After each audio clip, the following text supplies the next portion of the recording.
in my head, I think of visualization as being your sport specific training, and spatial skills are your GPP. So every single day, no matter what, you're going to do some type of spatial game that challenges your ability to manipulate scenes in 3D in your head. Then we're going to do some sports psychology like work, conversing, getting to know your athlete self, and create specific visualizations that help you deal with the negative performance related things that can pop up on the field. So it's maybe you realize that you just get fast and aggressive in periods of time where you don't need to be. We're going to practice a visualization drill that involves speeding up and slowing down time.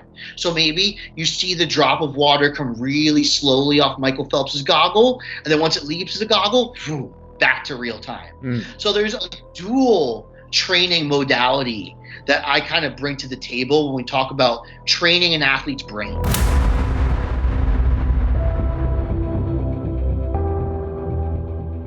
All right, Andy. I'm pretty stoked about all the different directions we could go with this conversation today, but my audience, many of them are totally unfamiliar with you. So tell me about how you got into all this, man. Like what got you into the brain and mental performance and marrying it to physical performance in the way that you have? So it's kind of funny, when I was in school, I went to school for applied exercise science and physiology, and moved on to a graduate program where I actually had quite a bad experience with what I expected as far as education, as far as what people would promote and stuff. And it kind of led me to take a change. So after kind of leaving a graduate program, I started going to seminars. And I heard so often, it's all about the brain, it's all about the brain. And like minimal was followed up with that. Even when I asked the question, well, what about the brain? Can we go more in depth there? There was just so little below the surface, but I did believe it was true, just intuitively, that I think the brain is all into this. So it was almost like a compensatory manner, if you will, that I dove into the niche. I just really wanted to know more and knew there was more behind the curtain, if you will. And that was just kind of all the desperation, inciting incident, et cetera, I needed to go down a rabbit hole. You never go down a rabbit hole just because things are amazing. It's usually something that drives you to go down a rabbit hole that deep. Yeah. For you though, like, I don't know, I went to University of Idaho and did exercise physiology and biomechanics and kind of had a self-directed master's program in that. There wasn't a lot of talk about the brain and about the central governor or a lot of these neural mechanisms that I know you dig into. Was your education similar? And where'd you go to school, by the way? Springfield College. Okay. For me, it was my graduate level neurophysiology course that was like the original tick for it. Just like, it sounded so cool. I expected to hear so much about it. And we talked about like peripheral spinal cord fatigue. We talked about the neuromuscular junction. And that just like wasn't enough for me. I'm like, there's still a whole nother layer. So I guess Norman Doidge and his book, which was only the first book at the time, The Brain That Changed Itself, was the first time I was able to get access to research really in depth into neuroplasticity. And neuroplasticity, and wrapping my head around it philosophically, as well as itself as a mechanism, was the first time I kind of saw into the neuro performance world. Because it's easy to look at neuroplasticity and see it as all these excellent things, but what does that mean to you as a practitioner? Can you incite it when is necessary to seek to incite it? And if you did successfully incite it, what do you do from there? Yeah. What is neuroplasticity, by the way? So think about like hypertrophy as like your average adaptation, right? Meaning something gets degraded, something then compensatorily restores it, And when we talk about the building of new muscle, it happens in such little amounts, micrograms. When we look in the brain from this typical degradation adaptation response, like you did something that was neurochemically taxing for a while, you have your metabolic wastes, you have all this stuff. Your body heals it, gets rid of it, and will typically produce like somewhere from 0.01% more to maybe 1% more of the necessary neurotransmitter or an enzyme that fosters that next time. That is not neuroplastic adaptation. Okay. That is your typical adaptation profile. Neuroplasticity is a novelty predicated response. So similar to the newbie gains concept, because something new has been introduced, we can now actually structurally change neurons. Everything I described prior to this was functional changes. They're enzymes, your synapse, all these little things are molding and ever so slightly shaping differently. Neuroplasticity has to do with actual structural changes. It can even have to do with responsibility role changes, like this neuron now does something else compared to this neuron. So neuroplasticity is describing something that's far greater than your average adaptation curve. Okay, so now it's my understanding that a lot of those adaptations, and I could be totally wrong about this, occur during sleep cycles, and that sleep deprivation could pretty significantly hamper neuroplasticity. Is that true? And kind of like secondarily, is there anything you can do to kind of like stave off some of the detrimental effects of sleep deprivation when it comes to neuroplasticity? I would 100% agree with you if we change the word happens to predicated. Okay. Everything is predicated on the sleep cycle, because the problem is when you look at biology, not the problem but the paradox rather, is we only really have sympathetic ligands. We don't have a ton of things that bring us back to parasympathetic states. We basically just wait for the neurotransmitter or the hormone's half-life to run out, and then you hopefully go back to normal. Now, the caveat is when we do get back to normal, we can then start recovering. It's more of a circular process when we talk about neuroplastic adaptation or any type of adaptation as a whole. When it comes to brain centric change, we actually don't get a ton of downtime. When we're sleeping, we have cells called glia that move around and do most of the magic. So if you're not giving them enough time to do their work as employees, you are certainly going to not just going to have blunted, you're going to have maladaptive responses. So everything is predicated on the ability you get to sleep, because that's the time under tension, time of the curve of functionality for glia to do their job. And without glia and glia derived nootropic factors, you're not going to do a whole lot of brain changing. Okay, got it. So let's say you're working with one of your golfers, because I know you work with a lot of golfers. You were just telling me before we started recording that you actually like moved to Jupiter, Florida, because apparently I don't that's like a golfing mecca or something. Yeah, pretty much. It's the golf capital of the world out here. Okay, so let's say you got a golfer and they have a tournament coming up and they are sleep deprived, or they need to work on neuroplasticity or learning or memory consolidation or whatever during a sleep cycle. Is there anything you particularly focus on when it comes to that aspect of things? So if it's a kind of an emergency situation, like it's the week out and we have stuff to fix, which is something I do quite often consultation wise for professional athletes, like, hey, Andy, everything's wrong. Can you help me out? I got 5 days, it's going to be the type of thing where the down, all of your training effort, quote unquote, is going towards getting to sleep. Now, we can talk about the typical sleep hygiene stuff like temperature, darkness, et cetera, et cetera. But what we're really going to be looking at is maximizing the opportunity for glia, which actually starts with lion's mane, the early morning before. And anecdotally, I think selenium's a great complement for that. So when we actually look at what puts you to sleep as far as the serotonin melatonin cycle, it's starting the morning prior. So the amount of serotonin that you can catalyze is directly correlated with the amount of melatonin you can deal with. That's why that 5-hydroxytryptophan enzyme works so well. But if you're not cleaving stuff in the first place, you're never going to fall asleep ultimately. So what we're really looking to do is make sure that from the start of that morning, you have an opportunity to go to sleep. So after the sun goes down, we've hopefully already gotten this stuff in play. Now we're looking at making changes that get the heart rate down as low as possible through vagus nerve activation, turning on vagus tone, and that's going to give you the best chances to fall asleep tonight. But in reality, your whole day can be structured around falling asleep tonight. Yeah, I think I heard you talking with Mark Bell about this type of like rib reset or rib work that you'll do with athletes to help them get to bed at night. Is that true? Yeah, 100%. So my original exposure to the concept as a whole was actually in college. Dr. Pat Davidson was a professor of mine, and he exposed us to research from the Czech Republic that incorporated something called a rib tack. And this is my initial, introduction to the world, that anatomy influences your brain directly. So foramen magnum, not to get off track at all, is the hole where your spinal cord goes through and connects you to the brain ultimately. Okay. The positioning of that in 3D alone can impede your vagus nerve because it's going to go through interventions of the vagus nerve. It's pretty crazy. So when we look at the diaphragm now, the rib tack is going to allow that to have a normal rhythm, if you will. And the rib tack was the first manual technique I was exposed to that directly influenced the vagus nerve.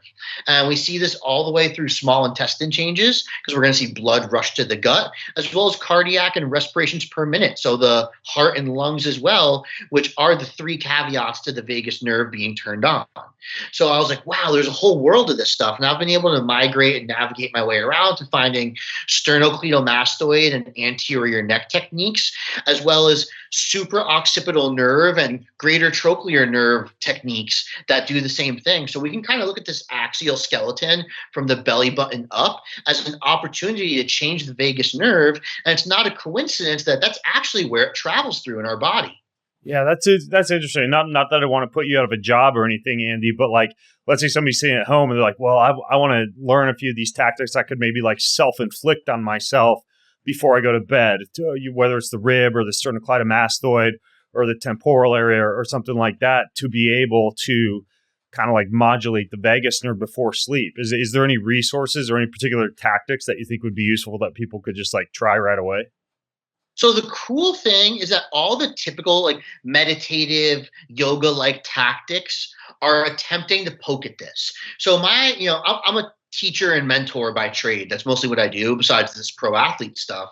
I teach people things. So my initial thought is just look at the anatomy and the muscles in the trunk and the thorax, how they connect to your head, and have an understanding how when you breathe, stuff is changing on both sides. And if you can kind of imagine in your own head, we want ribs that go down and away and dissociate from our skull. As long as you can get into that anatomical position at all, you're going to start poking the bear at vagus nerve intervention much more. So whether you're the type of person that wants to lay on the floor and meditate, or maybe you want to do a walk, or maybe you want to do some yoga or anything like that, getting into a position where you get slack at the back of your neck and where your skull is getting far away from your sternum, you're going to automatically poke at the bear here. Okay, what about like let's say I were to keep like a foam roller or something like that up in the bedroom or in an area where I wanted to do more vagal nerve stimulation or some type of deep tissue therapy device. Are there particular areas that you would target if you didn't have a practitioner like you there to actually work on the ribs or something like that? Totally. So with the foam roller, what you can start by doing is laying on your back, toss your calves up on the couch or a table, and put the foam roller at the bottom of your sacrum so that your spine rounds at the bottom and you can gain a little bit of length. Then support the back of your head with a small pillow, a magazine, a notebook, and just breathe. Aim to getting long, low, and slow exhales with at least a 4 to 6 second pause before you inhale, but not a contractory, like squeezing, holding on for dear life, drowning pause, a true passive, relaxed pause. And just breathe in that cycle for quite a bit. And you'll get at least 80 or more percent of all the stuff I just mentioned by doing that. If you wanted to use like a PEMF monitor, I've used the Omni PEMF brand, and I know you've experienced with a couple of those as well. You can just kind of do something meditative in nature, have that on and breathe in that same manner, or even just kind of sit up and keep that same alignment and breathing slowly, letting those ribs dissociate from the head. There's a lot more that you can do, even just like massaging the nerves in your eyebrows and stretching out your neck 360 degrees makes a huge difference. What about like deep tissue therapy for kind of like the serratus and the rib muscles? Because there's one move that I'll do sometimes. I have this thing called a rumble roller. You seen that thing? It's like the super hard roller with the ridges. And I'll lay my body over it. If people want to see the video, you could go to bengreenfieldlife.com/superbrain because I'm trying to demonstrate here while I'm walking on the treadmill. But basically, I'll lay my body over it and just like roll the entire right side of the rib cage and kind of like roll over as I get to the top. And there's a ton of tightness and tenderness all along there in the serratus and the rib cage. And then I'll move over and do the same thing on the left side, doing like 5 to 6 passes. So about 2 minutes on each side of the rib cage. And it's even an area that, I guess I've worked with a few like rolfers who will sometimes go like deep into the ribs. But most massage therapists really aren't doing a lot of that like deep rib tickling type of activity. For me, when I do those rib rolls, and then sometimes I'll even finish by just literally like almost like a penguin going up and down on the foam roller from the sternum all the way down to the belly button and doing a few passes there, I feel incredibly relaxed after I've done something like that. Is there something to that technique of like self-inflicted deep tissue work on the serratus muscles and the rib cage? 1,000,000%. So what's cool about that is you're attacking that. It's the same anatomical approach I just talked about. The ribs and sternum depressing and creating space from the occiput. You're looking at it and attempting it from a muscle length tension orientation standpoint by like causing direct stress to the muscles and the nerves and motor units it intervenes with. You get Golgi tendon organs that shut off and you get length. The rib tack is an anatomical manual technique that's inducing through a little bit of local hypoxia and anatomical changes manually the same Golgi tendon release. So absolutely, whether it's massaging underneath your pec minor and in your armpit and just down with your hands, RPR does an excellent job of just releasing the sternum and certain of these key fascial landmarks with just oscillating knuckle bones. And it actually works quite well. What's RPR? RPR is, I don't remember exactly what it stands for. I haven't attended anything from them. I just know a few friends who have gone, but their main like claim to fame that I've seen through social media and everything else and friends who have been to it are their sternal and rib and neck oriented releases where they just do intense oscillation to one of these like fascial landmarks, like your sternum. Like, for example, we have two torpedoes of fascia in our thorax, one on each side, and then obviously a larger one where the actual skeleton superficially lies. But the left and right have a little bit of their own fascial dynamics, and they kind of meet in certain areas, like the sternum, where you can release both sides from the center, and that's what they're looking to do there. Okay, that's super interesting. RPR is just like a manual therapy type of form. Like it's an acronym for some form of manual therapy. What about the rib? Are you saying rib tack? Yes. What is that? That's the name of the technique from the Czech Republic. Oh, okay, cool. So are there like videos that one could find online if they were to like Google rib tack of what some of those techniques look like? Probably not videos, but you can still find the research papers. It comes from the Czech Republic in the 90s. Just look for manual changes to the diaphragm. If you like, I think Google Scholar is the best thing on the planet. Growing up, coming through school, I'm sure it was the same. Everyone was all big on bibliographies, but just like the lemon problem kind of dissipates with the internet, the more research and publications get out into the world, the less validity you have to things like that. So you can have a conversation where you tell someone exactly what to research, the key terms, and you use key things like parentheses or plus and minuses in your Google search box, and you can actually find the paper faster almost than sorting through anyone's bibliography nowadays. Yeah, and is RibTac RABTAC? I believe so. Yeah, Czech Republic, 1990s, and I'm not sure if that term will come up in your search engine because I don't know how search engines work with sorting through the paper. That's the term in the paper, but the title of the paper has to do with the manual restoration of the diaphragm. Okay, cool. I'm just writing a note to myself. I'll hunt down some links and put them in the show notes for people. I got to ask you, by the way, I'm gonna disappear here for a second and reach down by my office because I was standing on these this morning while I was working, and this kind of reminds me of what you're talking about as far as like vagal nerve activation and potential downregulation of some of the sympathetic activity.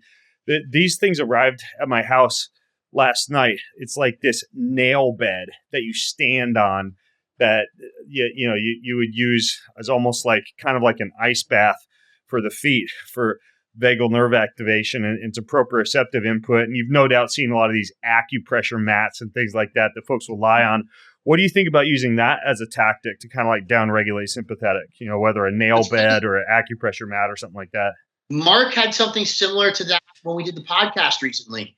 I think it's essentially the modern day grounding indoors. I just had a conversation and a consultation with someone earlier today who had vision problems where we talked about grounding and doing some vision training outside is a massive return on ROI for something that you could just do inside. These types of things, it's really the increase in afferent and efferent signaling through our hands and feet. That's the nature's way of ameliorating anxiety. You can view anxiety as like spilling over electrical input into brain areas that don't need to be active right now. And mindfulness is using the five senses to quiet those. So when you get outside and ground, obviously you're doing more than just getting afferent, efferent signaling from your feet. But additionally, you're getting light and all this stuff. But let's say you're just like at the desk or doing whatever, bringing something like that inside, I think is honestly better than doing like a whole stretching routine when you talk about return on investment per minute. Yeah. You ever messed around with any of those vagal nerve stimulators that they use as like electrical input to the sides of the neck or sometimes like back behind the ears? They're typically like these wearable devices that will vibrate or produce almost like, very similar, almost like a TENS unit, like a mild electrical sensation over the vagal nerve area. I haven't personally, but one of my best friends in the UK, Shane Germain, has with tons of success. I've seen his biometrics and know his routines in life really well. He loves it. I've experimented with the PEMF monitors that go through like actual vibrational frequencies that resonate, but very similar concepts. Yeah, those things are super interesting. They seem to relax you pretty well. Now, related to anxiety that you mentioned, for you, like, how would you define where anxiety actually comes from? And I think about this honestly because one thing that I talked with a guy named Dr. Peter Martone about several podcasts ago was he said that he'll relax himself and fall asleep a lot faster if he avoids future processing and thinks instead like back to things that have happened in the past as almost the way to kind of like shift a lot of activity in the frontal cortex, I suppose, away from that and away from dwelling upon the future, making me kind of wonder your whole take on anxiety and future processing. You ever thought about that? 100%. So we don't have a center in our brain for the future. The most sophisticated anticipatory center we have is probably the hypothalamus with like anticipatory insulin secretion and stuff like that. And we're looking at like minutes to hours tops. You know what I mean? It's funny when we talk about like the best coaches like that are just known, they're planning 1 to 2, maybe 3, 4 years tops in advance. Our ability as a human brain to go into the future is frankly trash. But our ability to be present is quite good. So if you look at anxiety from like a philosophical perspective, a psychology first perspective, I would say it's putting too much blood flow to future processing using centers that we don't have available for that. And if I was to look at it from a neurological perspective, I would describe it electrically, like I just did a few minutes ago, being surplus electricity into unnecessary places in your brain. But we're always coming back to the concept of white noise or sacrificing electricity and blood flow to the key brain areas for it being turned on in inappropriate ones. So what do you do about that? Like obviously, like golfing has a great deal of potential for anxiety or panic to cause issues. I do a lot of bow hunting and shooting and archery. They talk a lot about like the target panic issue where you're anxious right before you do like a high risk or very, very important activity. What are your thoughts on management of anxiety and panic based on what you just described? The first thing I would tell anybody is recognize it's never going away. It's a good thing. And even the best athletes on the planet, the best businessmen on the planet, signing the biggest deals still experience it. And just being at peace with that sometimes gives people a lot of like support, because it's easy to believe that like, like the Walter Paytons of the world, they were never anxious. Like they just did what they did and they're tough, blah, blah, blah. And that's an appropriate mindset to have. But I promise you, every single great athlete and businessman ever felt just as nervous, if not more nervous than you did. The difference was they had strategies and what I call buoys of objectivity to hang on to when they're in the ocean of anxiety drowning, and they were just able to survive. So when you have these anxious moments, the first thing you need to do is re-engage with the world around you from your five senses. Anxiety often has to do with losing touch, especially like that term I just mentioned is a golf term. It's losing touch of how hard these fine motor skills things are happening. Or we talk about it in wrestling too. Did you push someone so far that it actually negated the setup of what you were trying to do? The concept of touch goes a long way in every single sport across everything. So if you lose mindfulness, your five senses, your ability to interact with the world around you, you're inherently going to lose vision. Peripheral vision and behavioral decisions and the five senses are a little triangle, if you will, in their ability to function. So being aware and accepting, being mindful and present are the two easiest concepts to chase after. If you want to do something like maybe pull out a few arm hairs or just lightly and gently stroke your hand and give yourself a light sensation. I talk about the world's smallest violin, rubbing your thumb nail over the little fingerprint ridges of your index finger and forcing yourself to feel that, it's going to bring you to present, because that future driven perception is certainly what's driven in anxiety. How do you tackle the idea of visualization and motor imagery? And I've come across a ton of really interesting research lately on, kind of like those old, what was it, like the psychosomatic books, like the inner game of golf or the inner game of tennis, where you could actually improve your stroke or improve your performance by using mental imagery. And, as we all know, probably most notably with the story of Michael Phelps, the swimmer, getting to the point where he could visualize like the individual drops of water coming off his goggles. You say that we have a very difficult time future processing or imagining what would happen in the future. I imagine that's a little bit different than visualizing what it is that you want to accomplish or an ideal performance metric. So how do you deal with visualization? Is that something that you think is actually useful? 100%. The research proves it is. And there's a balance between spatial ability, that's the skill to participate in visualizations, and the quality of the visualization drill itself. You need to be skillful enough. So when we look at what that is, on simplest terms, it's like Rubik's Cubes. It's like, can you do it in your head? Do you know what to do next? Can you see in 3D if we go from white to red or whatever's on the other side? That's spatial abilities as a skill in its like most rudimentary sense. It's how can you manipulate these things in 3D in your head? Now, when you add that to Michael Phelps's visualization drill that we just talked about, you're actually decreasing the need to anticipate in the future, because you're seeing right here in the present what you believe is about to happen, because we understand that faith and belief are inherently actually tied to reality. You would love to believe that there's no research behind faith, prayer, and hugs, but there is very legitimate research behind all three of those things we've seen. So not only are you using an actual tangible skill, you're actually able to process something that's about to happen better and get ready for it better, because you have inherent belief that it's about to happen. So from a practical standpoint, how do you use visualization or use it with your athletes or your clients? So right away, 100%, no matter what, you're starting a spatial skill training regime. And that's separate from visualization. In my head, I think of visualization as being your sport-specific training, and spatial skills are your GPP. So every single day, no matter what, you're going to do some type of spatial game that challenges your ability to manipulate scenes in 3D in your head. Then we're going to do some sports psychology like work, conversing, getting to know your athlete self, and create specific visualizations that help you deal with the negative performance related things that can pop up on the field. So it's maybe you realize that you just get fast and aggressive in periods of time where you don't need to be. We're going to practice a visualization drill that involves speeding up and slowing down time.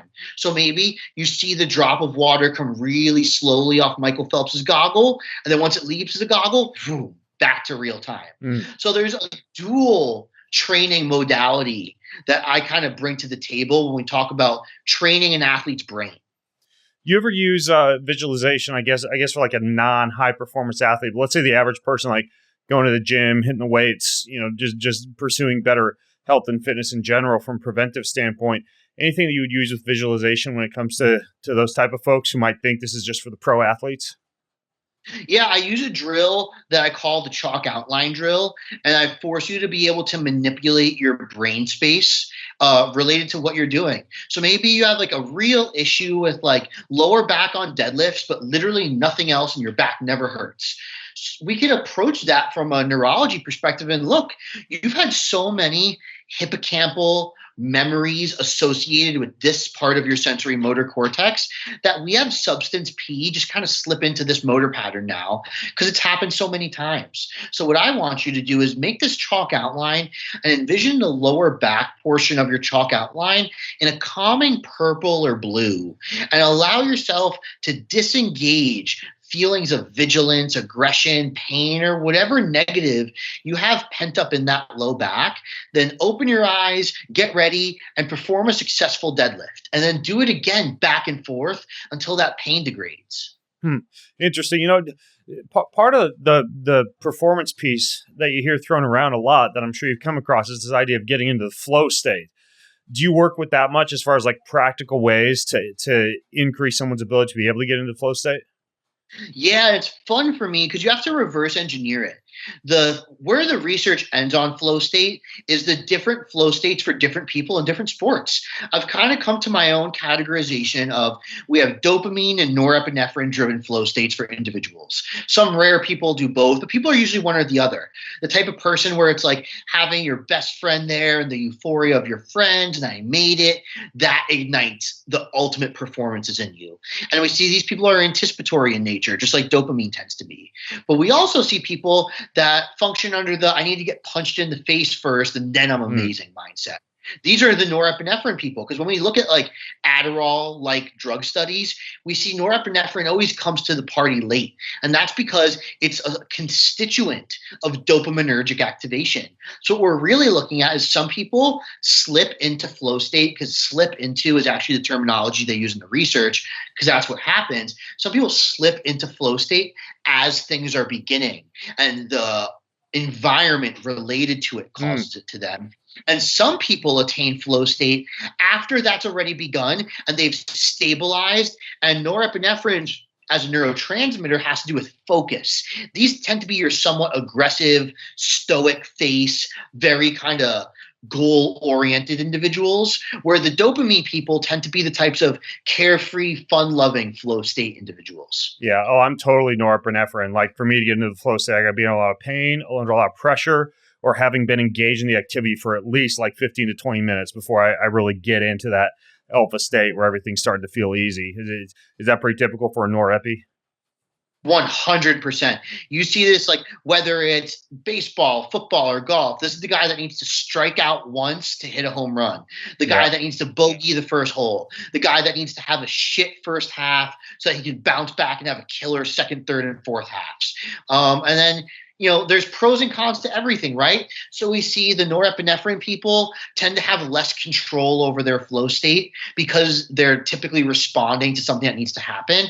Whereas we see dopamine people oftentimes have work capacity and behavior efficiency issues. Like, that could have been a layup, but you went in for a slam dunk from 8 feet out when you just didn't need to.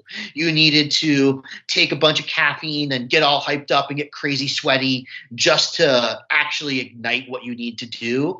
All these different things play into the strategies that you nutritionally, training wise, and psychologically need to employ, even supplement wise. Yeah. Yeah. And I want to talk about supplements at some point, because I know you have some very unique angles on that. But what about breathwork?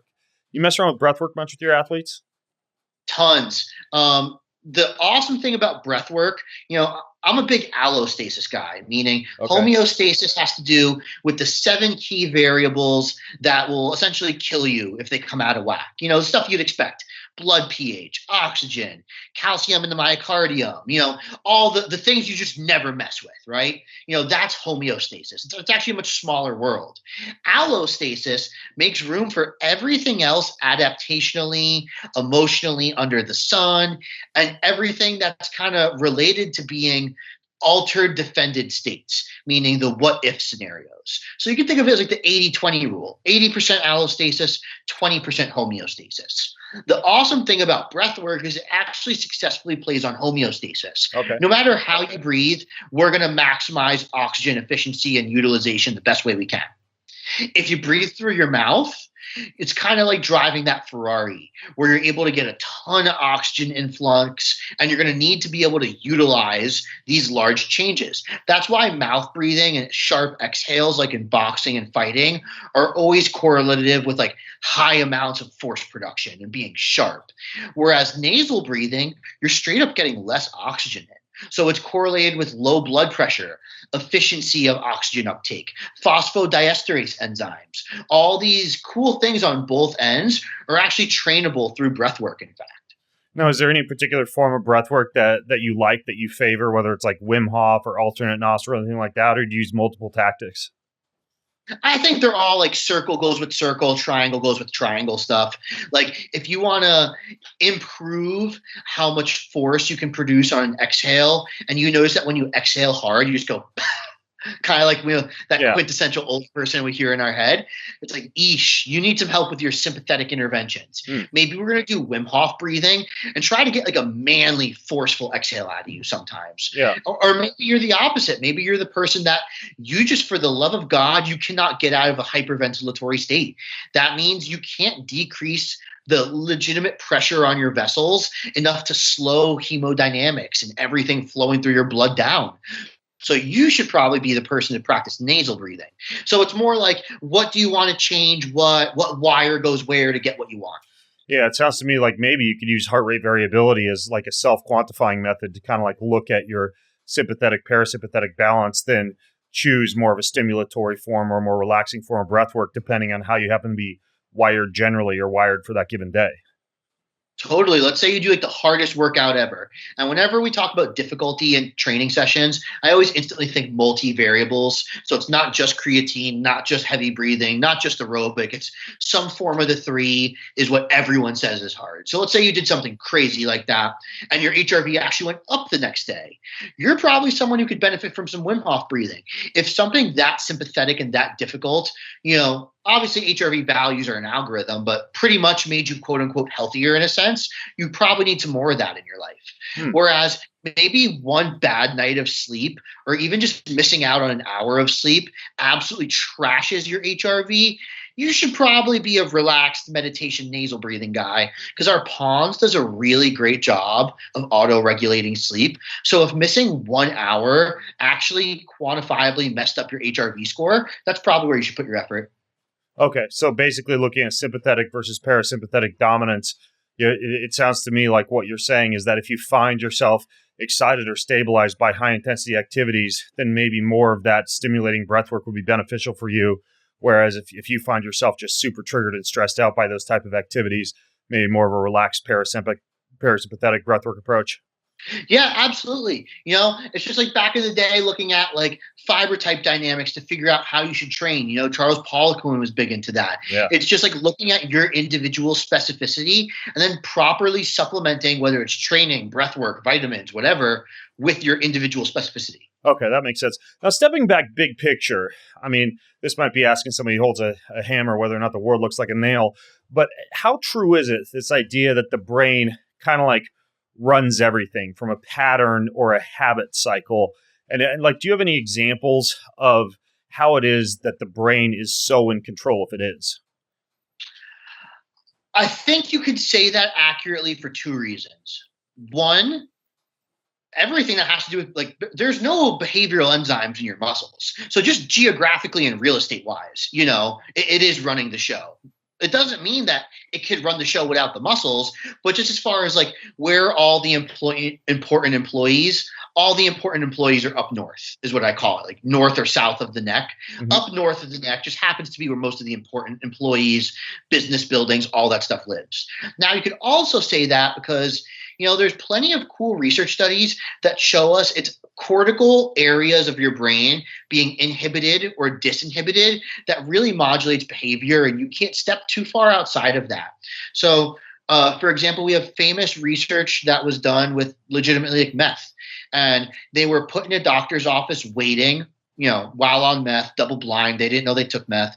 Put in a doctor's office waiting, and the doctor was never going to show up. There was one other person with them in the doctor's office, and in both independent variables, one of them was so happy with the doctor. This guy is just amazing. I'll wait for him for 3 days if I have to. He's the best doctor ever. And the person on meth reciprocated that behavior. They were more than happy to sit there. Then on the other independent variable group, it was very agitated. The person was banging at the door. This guy's a scumbag. He's always late. He's not worth it. The person on meth also reciprocated that behavior.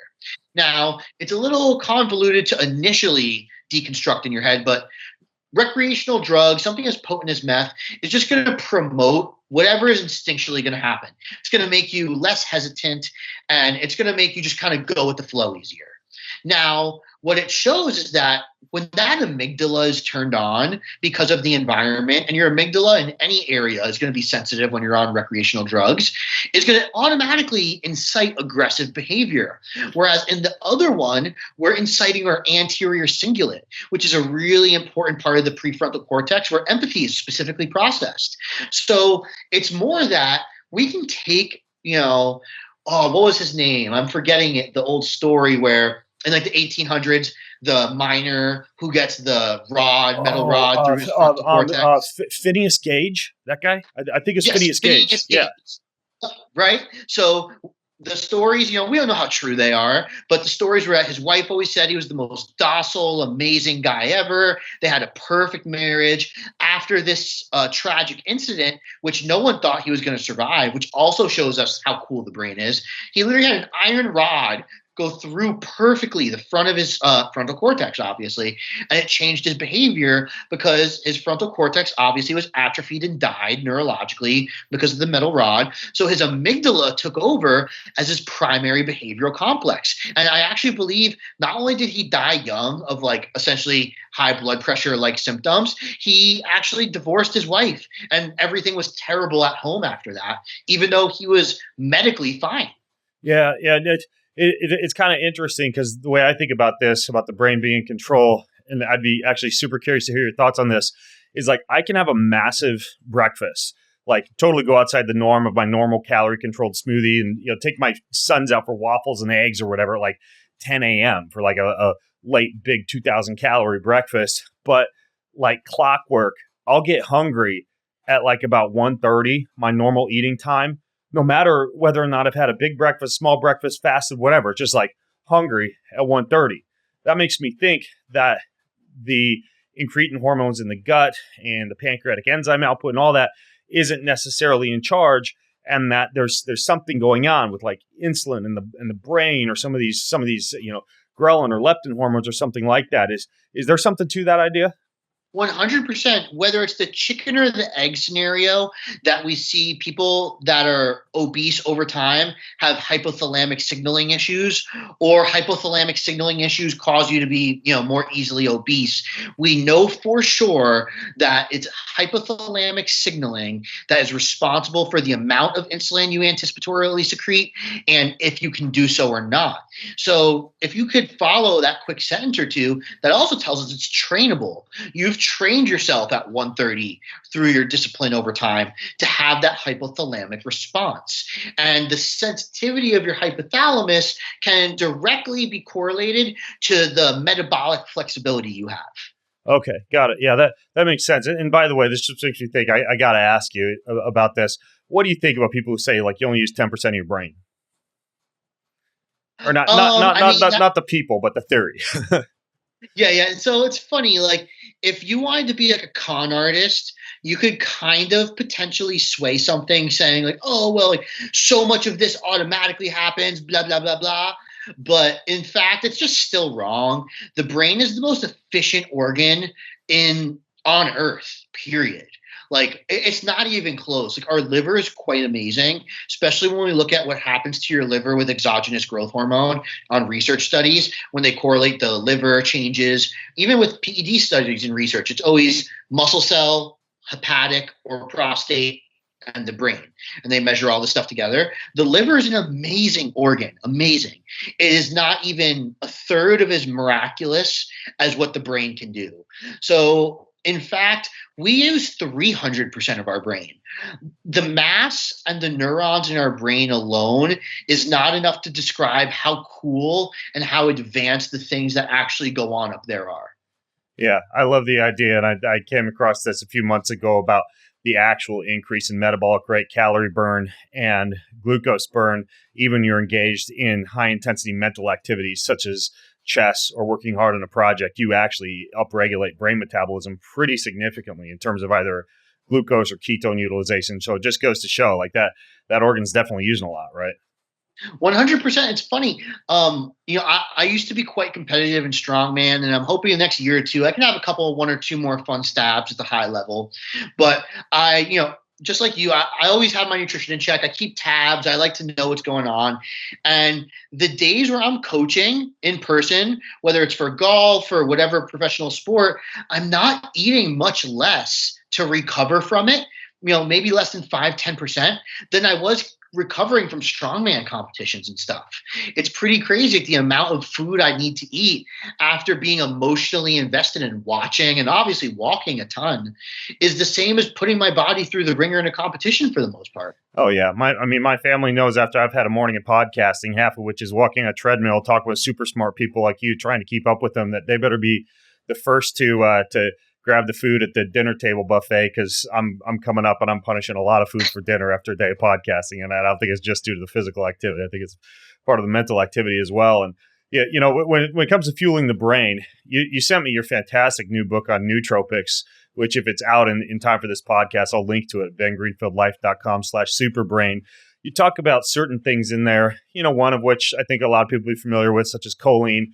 You talk about Noopept, which I'd love to hear you touch on because that's one that perhaps not as many people know about, but you have some really interesting ideas when it comes to particularly supplement stacks and nutrients for mental performance. So this might rabbit hole a little bit, but can you talk to me about some of your favorite nootropics or your general approach when it comes to nootropics or smart drugs?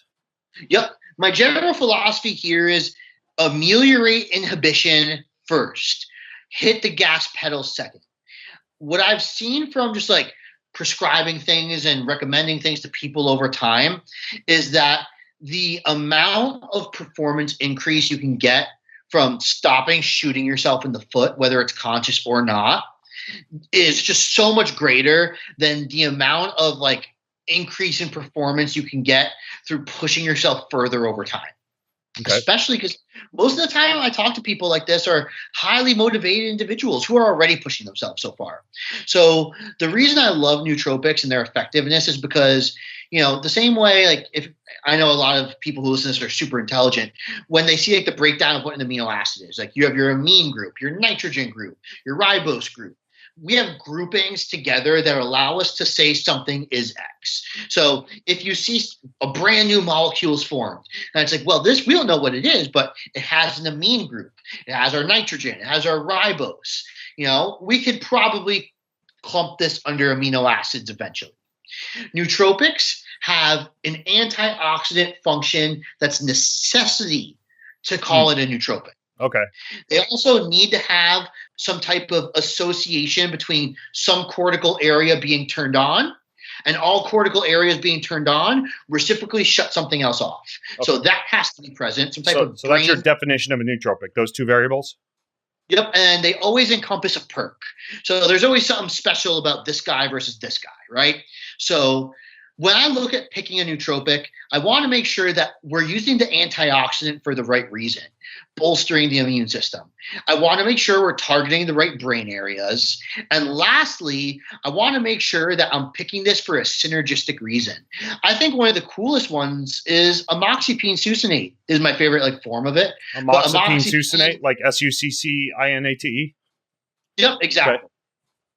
Amoxicillin is cool because its antioxidant properties actually impact cyclooxygenase genes through prostaglandins, so similar to Advil's.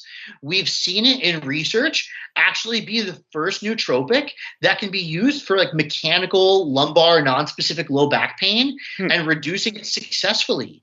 But it's cool because it's acting on the brain. Emoxypine is also going to drive blood flow to the vagus nerve and the capillaries in the eyes, which is really, really cool. And it's got tons of other small little perks as far as altering the GABA receptors and acetylcholine receptors.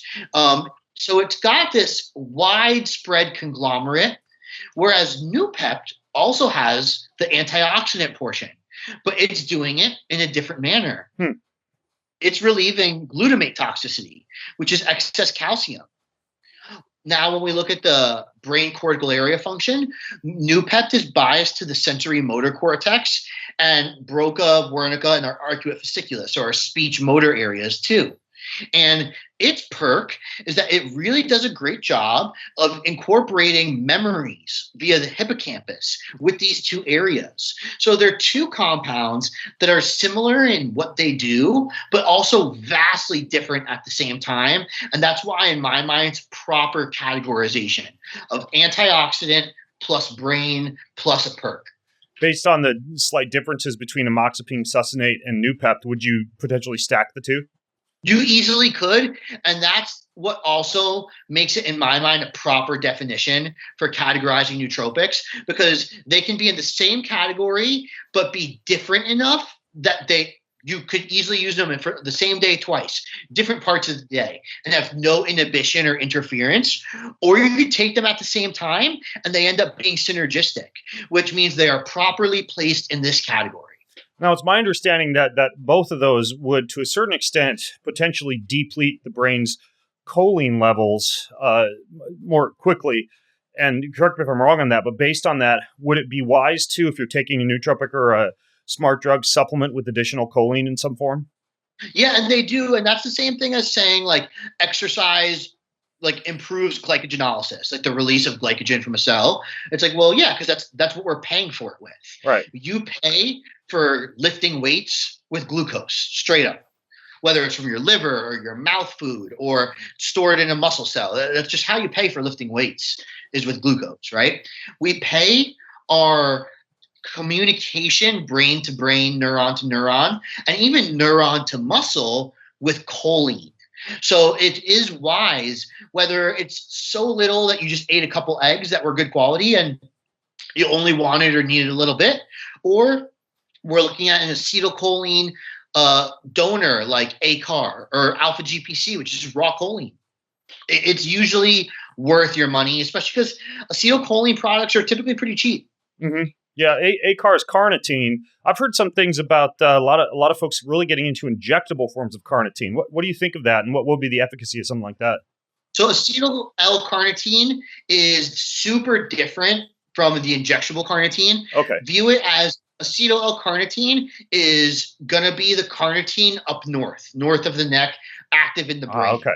The carnitine you inject is fully myotropically and biologically active. Not so much as far as like your actual brain stuff. It'll cause some norepinephrine, but it's not like it's actually intervening the same way. So oral carnitine typically does not work well in the muscles and biology. Acetyl L-carnitine goes up in the brain and it allows for acetyl group reformation. So when we use up acetylcholine in the synapse, we have an acetate group left over, and we can actually recycle choline with a new acetate group. So acetylcholine production is actually a little smoother with fresh new acetate that we can cleave off the carnitine upstairs. So you could potentially, if you were really pushing your brain or even using nootropics or smart drugs, do something like take alpha GPC and acetyl L-carnitine, and both of those would help to replenish the brain's fuel levels a little bit more readily? Yep, that's how we talk about increasing time to fatigue. Like when they say creatine, monohydrate increases time to fatigue. Eating carbohydrates before the gym, taking caffeine, all typically in what they do, it's called TTF, increased time to fatigue. That means you can participate longer before you have to stop participating. Okay. It doesn't mean that you break down differently. You can just go longer for the same amount of money spent, if you will. And what would be the main benefits of the injectable carnitine? Now, injectable carnitine is doing what the research hyped up oral carnitine to do originally. It's going to go from transporting fatty acids to allowing more fatty acids to be liberated from cells to promoting glycogen sparing, which means you could do a little bit more work and save, like it sounds, glycogen a little more. You can use those fatty acids a little more. You can participate in glycolysis for longer at higher heart rates, that type of stuff. Okay. Speaking of glycogen sparing or increased fat utilization, I think it was you I heard talking about this idea that a very surprising number of like ultra marathoners and endurance athletes not only will sometimes use something like THC for either some of the pain killing or the focus enhancing effects, but possibly also LSD for its shift of the body into beta oxidation or something like that. Is that true? Like, is it actually something that's beneficial for endurance athletes, LSD?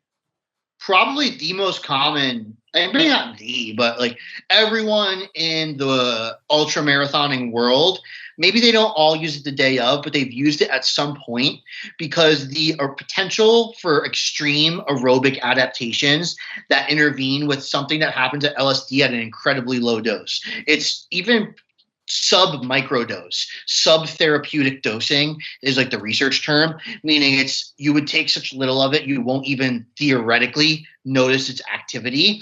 But when we see it present, two cool things happen. Through LSD's dopamine and dopamine receptor-driven environment, we get more protein kinase A, which allows us to do more of actual ADP to ATP, the actual making and recycling of energy. It's facilitating that through dopamine. What's even cooler is through serotonergic receptors, it's fostering phospholipase A and C activity differently. Phospholipase A is essentially going to cleave it in a position where you get rid of the backbone and have one free fatty acid attached to it still. And you just have another one that's free floating afterwards, because we can have two fatty acids attached to a full, what we call a triacylglycerol. That's like the full big ass fatty acid. You're going to have two that get liberated and one's going to hang on. Serotonin via LSD novelly favors phospholipase C. Okay. Phospholipase C is really novel because it's going to be kind of the inverse. We're going to have the tail, which is glycerol base, completely separated from the free fatty acids. So we're going to get all of these free fatty acids at once to be used for ATP recycling. And they'll also be used right away because of what I just said about protein kinase A. So it's just novel in that you can't really take another supplement, especially saying it's just one supplement, to do that. And it's novel in the sense of how essential that mechanism is for super physiological running. If you're running even a 10K, you could do this on your own. But if you're trying to do some crazy stuff, it's something you realistically can't get anywhere else, to be honest. Yeah, theoretically, from a glycogen sparing effect, then you've already named three things that, particularly for endurance, might be beneficial: the injectable L-carnitine, lysergamide like LSD, and then the one that I think of is potentially something like ketone esters, which of course also have a pretty significant glycogen sparing effect and some good mental application as well. Have you messed around with those much? Yeah, well, you could do all three of those at the same time, in fact, for ultra marathon running, because glycogen sparing is like a biological skill, if you will. And every skill you want to train in the gym or in life, you can skin that cat in multiple vectors. And what makes a truly effective protocol is you can use multiple supplements to impact one vector properly and make 1 + 1 = 3. So when you do maybe a low dose carnitine with a 20 microgram dose of LSD, which again is subtherapeutic, you'll never feel it, with a little bit of ketone ester, and you're already obviously fat adapted, whether you're keto or not, you just use fatty acids very well. That's going to be an insanely potent way of running it really, really far while liberating minimal liver glycogen. Yeah. I mean, it's pretty rare that I've had a microdose, 10 to 20 micrograms of LSD, and not had a fantastic workout afterwards. Of course, you need to be very careful with dosing. It's very easy to overdose. I happen to have a jar of liquid. It's actually LSA, not LSD. I actually think LSA gives you a little bit more of a stable mood, when using, but 1 ounce of that is the equivalent of about 10 micrograms of LSA. And I once mixed it improperly, resulting in 1 ounce being 100 micrograms. And I sometimes do some deep thinking during my evening massages. And I took 1 ounce and laid down on the massage table. And about a half hour into the massage, felt as though I was going insane. And of course, had these complex geometric figures forming inside my head, and finished up the massage and went up and laid by my wife in bed. And I kept saying, "Babe, I think I'm going insane. Every time I close my eyes, I'm seeing cartoons." And yeah, so you definitely want to be careful with something as potent as that, as would be the case with, I think, any of these kind of like plant medicine type of compounds. But that actually leads me to something I wanted to ask you. What about things like, DMT, psilocybin, some of these popular things that folks are claiming to be using for neuroplasticity, mental performance, et cetera? Any application for that in a similar novel fashion as like something you've described the LSD for? I think this is the perfect time to bring it up, especially because now, because of what we've talked about so far, we can talk about, is it neuroplastic or not? Is it a true nootropic, or is it nootropic-like effect, which you saw me go quite in depth to into the book, because I believe that delineation matters. It's not that everything has a use, but we have to be very specific about why we think it's working. So the psilocybin is not a nootropic. It has nootropic-like effect, which is still excellent, but it's not in itself a nootropic. What you can aim to do with any of these types of new wave behavior modulating compounds, even though they're not new, but they're seen as new for the purpose, these new wave compounds, if you will, what they're doing is they're giving you a novelty response that you might not normally get through having blood and electricity in a key brain area that's not normally there. And you really can't find an environment besides traveling to a brand new place or like getting married. Like, you'd have to do something that big to induce a response similar to like a psilocybin microdose. So that's why they're novel tools. You can use it to overcome traumas and to do all this stuff, but it would be through a different mechanism than using Noopept to overcome a trauma. So let's say you have a fear-based response. In my world of sports, it's sports. Every time I set up to do X, I just get this rush of fear and anxiety, and that's not me. Noopept would allow you to get a better hippocampal response to success and drilling it properly, whereas psilocybin would alleviate the emotional response to it. You'd be able to be there mindfully better and dissociate from that memory. So one's a lot more hard and tangible, and the other's more metaphysical. They're both incredibly useful, but they're totally different avenues to get to the same end outcome. Okay, so could you therefore say that some of these things that present the novel stimuli to the brain, such as DMT or psilocybin, could be paired quite well with tasks of creativity, learning, or memory to enhance your ability to be able to engage in those tasks? I think in my mind, that's like the only use for them. Because if you just take it and do nothing, I mean, like, sure, it might be fun to chill out, but like if you wanted to chill out, you could have done something else. You know what I mean? Like, synergistic associations with behavior or activity is the only way to approach it. What about kratom? What are your thoughts on kratom? Personally, I like kratom. I'm very sensitive to stimulants, so kratom is like an awesome opportunity to drive glutamate in a not so brutal fashion for me. But I think it's a lot more potent than people think. I don't think it's anecdotally in behavior as close to an opioid, but when we look at what it's actually doing, it is relatively close. So I think kratom's an awesome tool, because the problem with opioids is they're so much more detrimental to work with than LSD. LSD is just math. But worst case scenario, I mean, even if you took 200 micrograms of LSD, you're not going to die. Like, yeah, sure, you'll have a bad time, but like, you'll be fine. You know what I mean? Like, and not that it won't be psychologically brutal, but there's just no risk there. However, if you accidentally mess up the math on an opioid, you're dead. So with kratom, I think something that some people might not know about is it seems to have some enhancement of sexual performance, or particularly, the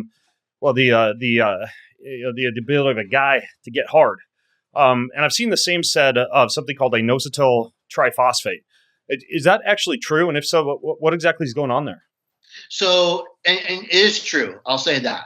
So the paradox is, when we have something like kratom, we're getting sympathetic, and this is using them in the wrong terms. You're getting excitatory through what's typically a non-excitatory means. The GABA receptor has a U-shaped function in behavior, meaning low activation of the GABA receptor will make you sleepy. Medium to high levels of the GABA receptor will put you up through the roof, even cardiovascularly. And then like a mega dose is going to put you right to bed again. So what we see happening with something like kratom is it's putting you in a really optimal range as a male for excitatory activation neurochemically, but it's not putting you over the edge from an adrenal or glucocorticoid aspect or from a blood pressure aspect. For a guy to get super hard, you need an excited brain and a chill blood pressure, which is easier said than done. And that's why kratom ends up being such a good supplement for that pair. Okay, gotcha. Versus something like, say, nicotine, which would cause vasoconstriction, increased blood pressure, but a simultaneous increase in the risk of something like erectile dysfunction because of the blood pressure effects? 100%. But the funny part about sexual supplementation is it's incredibly individual. If you're someone that has a problem with getting erect and finishing too soon, you would take the wrong supplements to get the sexual performance you want. Yeah. In that case, you would actually want a little bit of caffeine to inhibit it just enough so that, you last more than 90 seconds. Right. If you want to go longer, you'd take a sympathetic nervous system stimulant that could potentially cause vasoconstriction or a slight rise in blood pressure.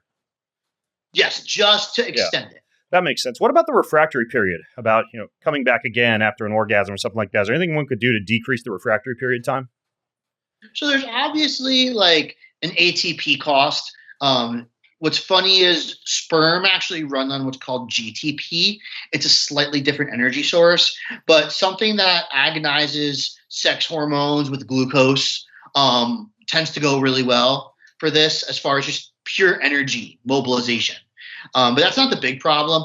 The big problem is what happened when you finished. Was it so depolarizing to these sexual brain areas that the amount of electrical stimulation needed is crazy high now? Or was it simply because we just had a rushing of excitation to the nerves that intervene with you coming? There's a difference. So, not to be crude, but if you just yank on yourself long enough and you're hard enough, you'll come eventually just because you were there long enough. Whereas if something was so mind-blowing, that's a very different finishing of the orgasm. And that's what you need to identify. If it was something that was just on the mind-blowing end, that's so depolarizing, it messes with the electrochemical gradients to get that thing going again. So that would have to do with taking something that agonizes sexual desires, maybe a Suboxone, so oral Xylin A, maybe a kratom, because that can do that as well. PT141 would be another one that comes to mind. Exactly, that type of stuff. It's true desire driven. But if it was just like chemically driven, like I said, you were just yanking on it for 78 minutes, it's just going to happen eventually. That's going to have to do with just going full circle with your cardiac cycle.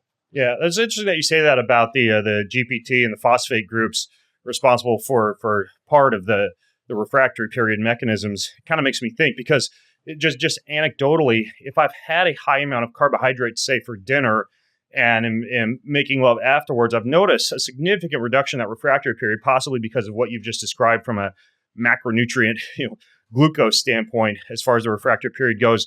But what about phosphate groups? Things like creatine phosphate, or I think you've talked about inositol triphosphate before. Anything to be said for that as far as something like sexual performance is concerned?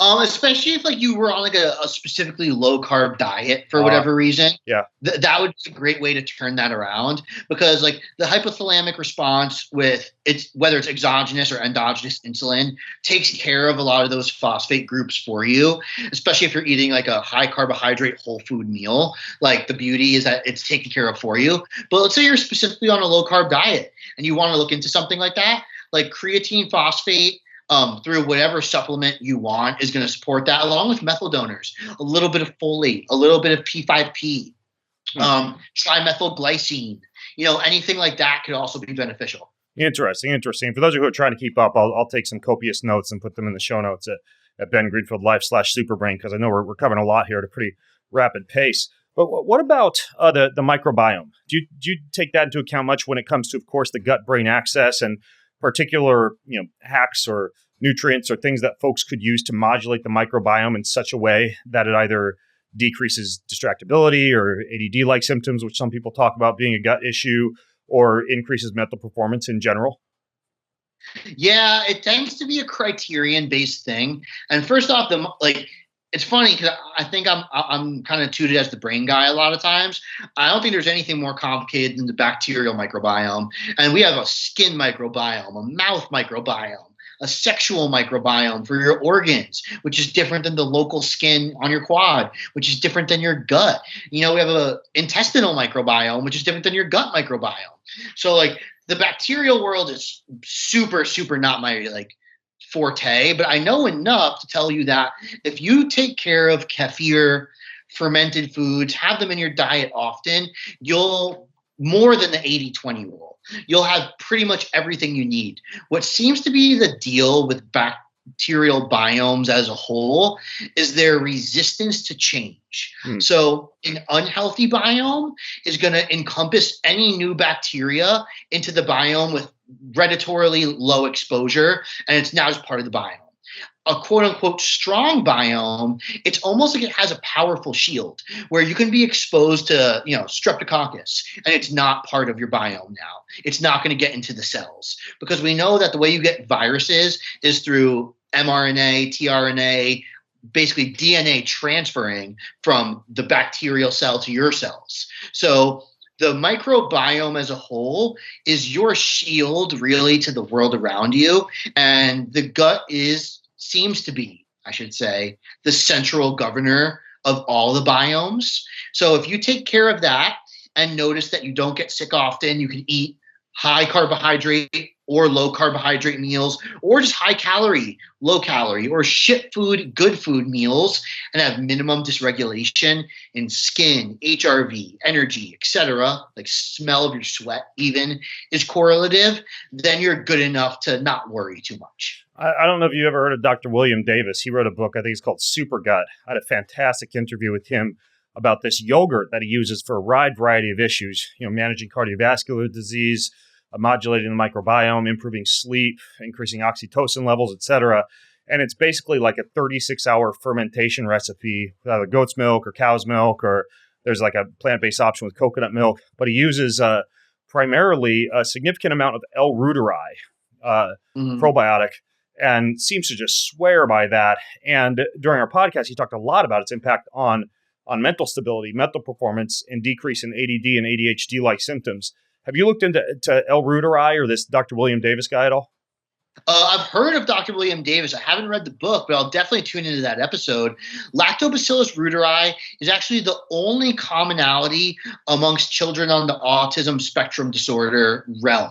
So it's such a wide spectrum of things. There's really only 3 variables that we tend to see repeat: lactobacillus reuteri, glutathione production endogenously by the liver, and oxytocin production by the brain cerebrally. Lactobacillus reuteri has the strongest correlations. It's pretty much every single kid on the spectrum, not that they're all kids, they turn to adults eventually, but you get what I mean. Every single person on the spectrum, whether they're 99% high functioning and 0.01% not, or the autistic children who benefit from charities tend to be on the lower functioning scale because they need the most help. Everyone on that spectrum and everywhere in between is close to 100% deficient in lactobacillus reuteri. Wow. And the correlations are just not as strong, although still strong, with ADHD. But research well enough. Like, for someone to say 99 or 100%, that's basically like stone in facts. It's really impossible to get that value. Yeah, well, I'm going to keep eating my 36-hour fermented yogurt. I throw a little gelatin in there, a little grass-fed gelatin at the end. It gets all thick and creamy, almost like Jell-O. It's so good. It's like creamy, reuteri-rich Jell-O. So it's one of my favorite ways to snack. Do that with a little bit of dark chocolate as dessert before bed. It's amazing. Andy, you obviously put out a ton of content. You're working on a new book. You got an Instagram channel. What's the deal with the book? So the Nootropics ebook is going to be released on Mark Bell's website. It's going to be live tomorrow, the 27th of April. Okay. Not sure when this will be out. A little after that, but that's okay. I'll link to it. Oh yeah, for sure. And we both have access to Mark, so you can just grab the link. But I'll send it to you personally. But my career is taking a change where I just have more and more in-person time that I need to dedicate to athletes and professionals. But I have this burning desire to help people, and that's what Go Super Brain is. So I'm making a shift from consultations. This past week I just did my last, real consultation for a while because I just need more time and help more people. So I'm going to be creating a course that's going to be 8 weeks taken through people with a facilitator. I'm going to be hiring two to facilitate the 8-week course. And it's going to be on the 3 topics I did consultations on the most, which are blood work, cognitive fitness, and lifestyle and supplement hacks for being great. So I'm going to put that together to kind of ameliorate the need for consults. I'm going to be doing a lot more, so the Nootropics ebook I shared with you is a user manual. I'm going to make other user manuals where they're like ebooks dedicated to using X compounds the best. So I'm going to do a lot more of sharing my theories now because I feel like I've been in the game long enough where I can do that and say I have my own theories. Yeah, that's what I was thinking when I was reading the ebook. It could totally be part of a bigger series. Like you could do one on blood work, on lifestyle, on other stacks, et cetera. So, and you're very good at writing or at least expressing your thoughts and having it put together. So is it Instagram.com/GoSuperbrain? Yeah. So Instagram's Go Superbrain. I'm developing a new website at the moment that'll be up in the next 2 or 3 months. But right now, gosuperbrain@gmail.com, and the Instagram is the only way to find it. Cool. Good follow on Instagram, you guys, if you're listening in. And I'll again link to all the resources, all Andy's stuff, his new book, and plenty more if you go to bengreenfieldlife.com/superbrain. And you can also leave your questions, your comments, your feedback, and your thoughts about this episode for Andy or I or anyone else who cares to read. Andy, thanks so much, man. You're just a wealth of information. It was super cool to get to chat with you and pick your brain. Dude, likewise, pleasure. Hopefully we can keep in contact in the future. Certainly honored to be on the show. Yeah, we'll keep in touch for sure. You'll probably be a repeat guest, I'm guessing, but we'll see what the listeners think. All right. Well, folks, I'm Ben Greenfield along with Andy Triana, signing out from bengreenfieldlife.com. Have an amazing week.